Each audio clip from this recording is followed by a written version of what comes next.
This is him, this is the girlfriend, and this is the guy. Okay, the social.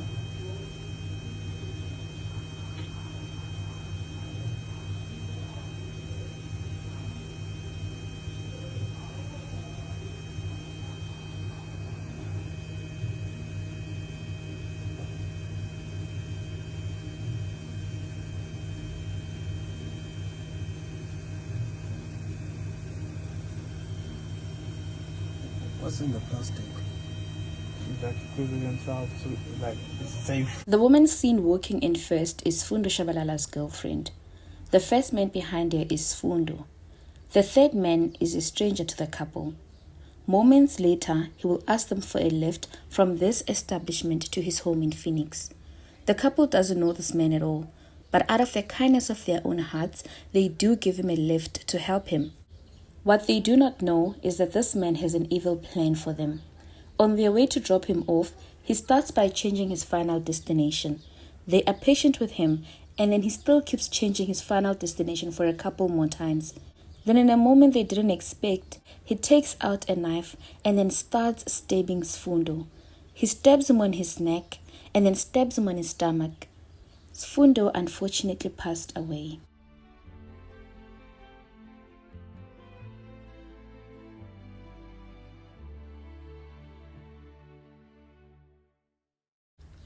What the man didn't realize is that when he first met his victims, the CCTV footage would capture them together. It would be the last time Sfundo was captured alive, and that was just a few hours before his 24th birthday. This is the tragic story of Sfundo Phendukani Shabalala.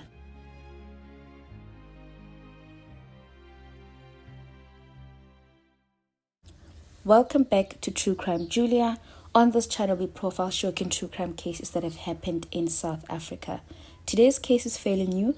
It is still an open investigation. The alleged suspect is still at large. No arrests have been made yet. The story is based on Sfundo's family and friends' heartbreaking plea for help to find the suspect. So even with a clear CCTV footage and pictures of the suspect making the rounds all over, there are still no arrests and he is nowhere to be found.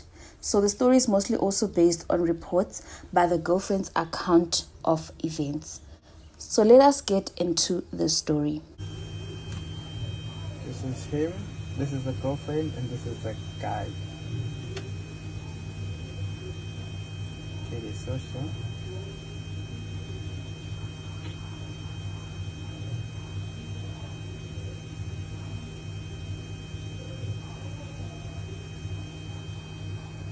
What started as a peaceful night out at the beach turned into a nightmare no one could ever imagine. A young man full of life, love, and dreams brutally stabbed to death by a stranger he tried to help, a kind gesture that cost him his life. He was young, he was ambitious, and described by those who knew him as a humble soul with a bright future.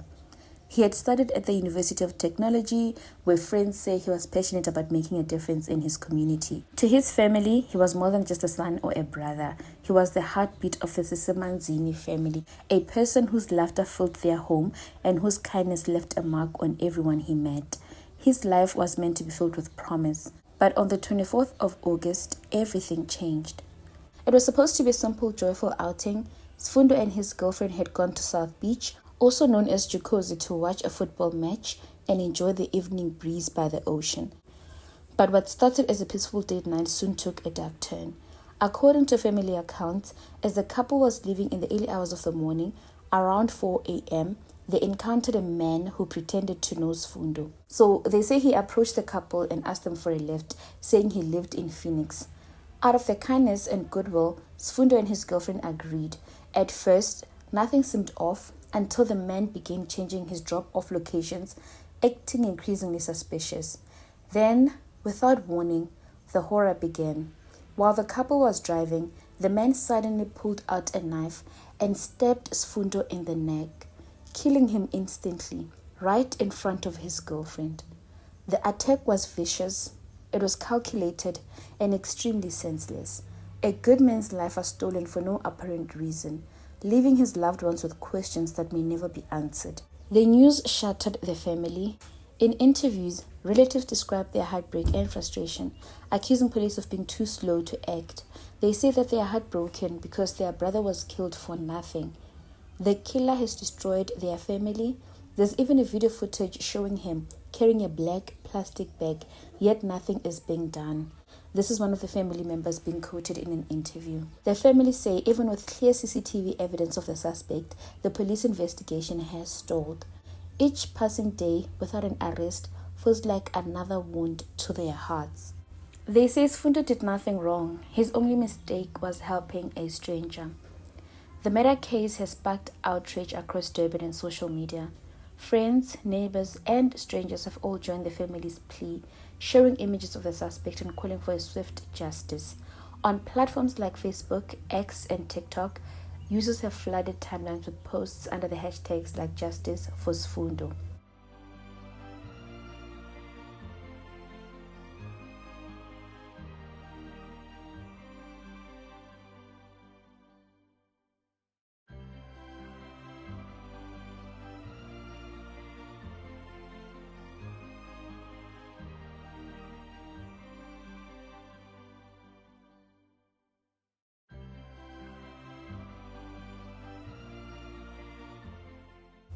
Community members say this case represents a larger crisis, a city where violence has become far too common and good people are losing their lives for no reason. Sfundo was laid to rest in the first week of September. His funeral was heartbreaking. I saw some of the posts from his friends that were there, all young, all so beautiful, all just there to represent their friend who they have noted that he has been wanting for them to have a meet-up or for them to chill or have a reunion since high school, but then they only got a chance to do it now under such circumstances.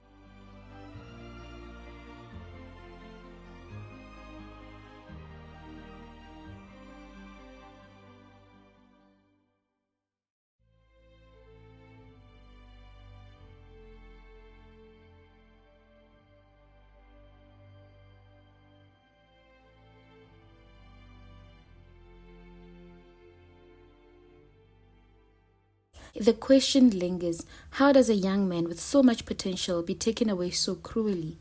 Friends from university spoke of his gentle nature, his smile, and how he was always the first to offer help to others.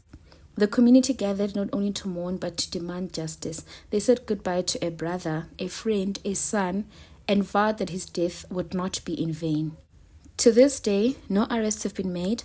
The suspect, the man seen on the video carrying the black plastic bag, remains on the run.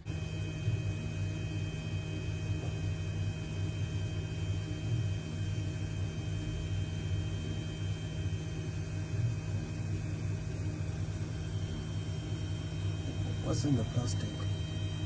Like equivalent themselves to like it's safe.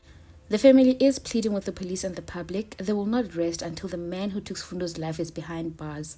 The pain is a reminder of how fragile life can be and how violence continues to tear families apart in an instant. If you have any information that could help this family find justice, please contact the Durban police station.